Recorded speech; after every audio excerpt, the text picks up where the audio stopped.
സദസ്സിന് നമസ്കാരം. കൂട്ടുകാരെ, നിങ്ങൾക്ക് കഥ കേൾക്കാൻ ഇഷ്ടമല്ലേ? എങ്കിൽ ഞാനൊരു കഥ പറയാം. ക്രിസ്തുമാർഗക്കാരെ അശേഷം നശിപ്പിക്കാൻ കഠിനവ്രതം അനുഷ്ഠിച്ച ഒരു മനുഷ്യൻ വിശുദ്ധ വേദപുസ്തകത്തിലുണ്ട്. എന്നാൽ അതേ മനുഷ്യൻ തന്നെ ശക്തമായ സുവിശേഷനായി തീർന്നതും വേദപുസ്തകത്തിൽ ശക്തമായി വിവരിക്കുന്നു. വിശുദ്ധ വേദപുസ്തകത്തിൽ അപ്പോസ്തലപ്രവൃത്തികൾ 22-ാം അധ്യായം 3 മുതൽ 21 വരെയുള്ള ഭാഗത്തിൽ ഈ ചരിത്ര സംഭവം വിവരിച്ചിരിക്കുന്നു. അതെ, പൗലോസ് അപ്പോസ്തലന്റെ മാനസാന്തരമാണ് എന്റെ കഥാപ്രമേയം. പെന്തക്കോസ്ത് നാളിൽ ജനത്തിലേക്ക് ഇറങ്ങി വന്ന പരിശുദ്ധാത്മാവിന്റെ ശക്തിയാൽ ആദിമസഭ ശക്തമായി ശുശ്രൂഷിച്ചു വന്നിരുന്നു. തന്മൂലം അനേകം പേർ ക്രിസ്ത്യാനികളായി തീർന്നു. അക്കാലത്താണ് ഗമാലിയേൽ എന്ന ഗുരുവിന്റെ കീഴിൽ പരീക്ഷ മതം പഠിച്ച ശൗൽ എന്ന തർസോസുകാരൻ രംഗപ്രവേശനം ചെയ്യുന്നത്.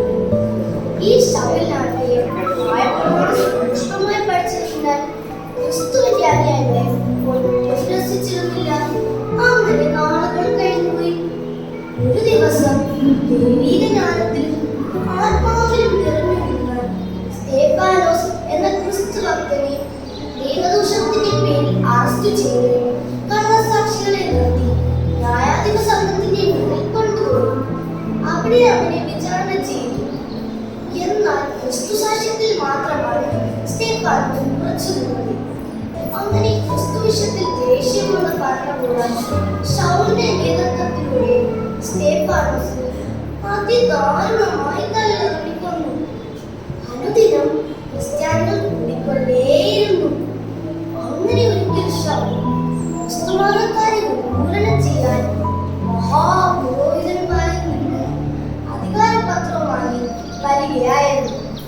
അങ്ങനെ കുതിരപ്പുറത്ത് കയറി മുന്നോട്ട് കുതിക്കവേ സൂര്യനേക്കാൾ തേജസ്സുള്ള ഒരു വലിയ വെളിച്ചം ശൗലിന് ചുറ്റും നീങ്ങി. ഈ വെളിച്ചത്തിന്റെ പ്രകാരം ധീരനായി ഈ പരീശൻ താഴെ വീണു. അതോടൊപ്പം അതിമനോഹരമായ ഒരു അധികാര ശബ്ദവും, ശൗലേ ശൗലേ, നീ എന്നെ ഉപദ്രവിക്കുന്നതെന്ന്. ശൗൽ അമ്പരപ്പിൽ ധൈര്യം ചോർന്നെങ്കിലും ശൗൽ ചോദിച്ചു, നീ ആരാകുന്നു കർത്താവേ? ഉടനെ തന്നെ മറുപടിയും വന്നു, നീ ഉപദ്രവിക്കുന്ന ക്രിസ്തു ആകുന്നു ഞാൻ. എല്ലാം തികഞ്ഞു നാം ധരിച്ച തന്നെ പോലും വെളിച്ചത്താൽ തള്ളിയിട്ട് കാഴ്ചയെ നിയന്ത്രിച്ച കർത്താവിന്റെ മുന്നിൽ ശൗൽ ചെറിയവൻ മാത്രമുള്ള പൗലോസായി കീഴടങ്ങി. തുടർന്ന് പൗലോസ് ക്രിസ്തുവിന്റെ അപ്പോസ്തലൻ എന്ന നാമധേയത്തിൽ 3 മിഷണറിയാത്രകൾ നടത്തുകയും പോയ ഓരോ സ്ഥലത്തും സഭകൾ സ്ഥാപിക്കുകയും ചെയ്തു.